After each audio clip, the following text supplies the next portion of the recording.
ئێرە دەستپێکی هاتنە ناوەوەی ئاوی ڕووباری سیروانە لە وڵاتی ئێرانەوە بۆ هەرێمی کوردستان.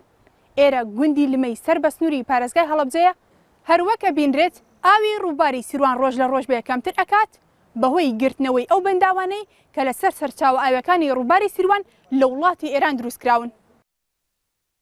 بە گوێرەی ئەو پێوەرانەی لەسەر ئەم ڕووبارن لە ماوەی 2 هەفتەدا نزیکەی 3 مەتر ئاستی ئاوی ڕووبارەکە کەمی کردو و ئاستی ئاوی دەریاچەی دەربەندی خانیش ڕۆژانە 2 تا 3 سانتیمەتر کەم دەکات. بەگشتی لە ماوەیەدا 50 سانتیمەتر کەمی کردووە. تا ئێرە خاکی عێراقە ئەمە نیوەی ئەو بەحرەیە لێرە وڵایی عێراقە. ئێستا ئەگەر هیچ نەبێت ئەچمەوە بەڕۆ بەڵام ناچم لەبەر قانون ناچم. زۆر کەمی کردو زۆر. هەفتەیەکی وشکەکاتەوە.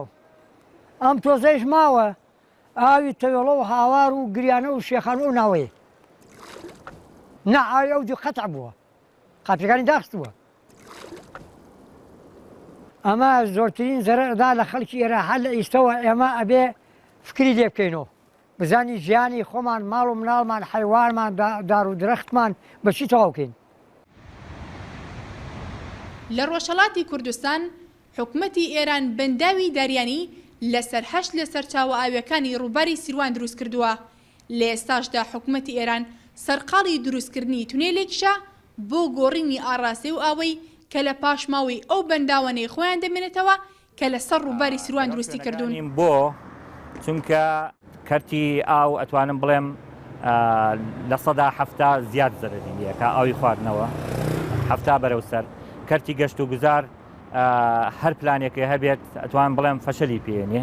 کەرتی کارەبا زەرەری لێکە چونکە ئیتر ئەو سەدەیکە سەدێکی کارۆ ئاویە بە کەڵکی کارەباش نایە لە ئایندا ئەگەر ئەوە بگیرێتە بەر.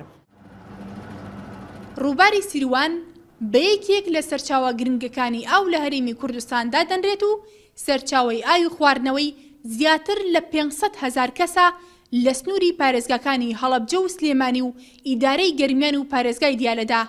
درێژی ئەم ڕووبارە لە هەڵەبجەوە تا دەڕژێتە ئاوی ڕووباری دیجلە 445 کیلۆمەترە.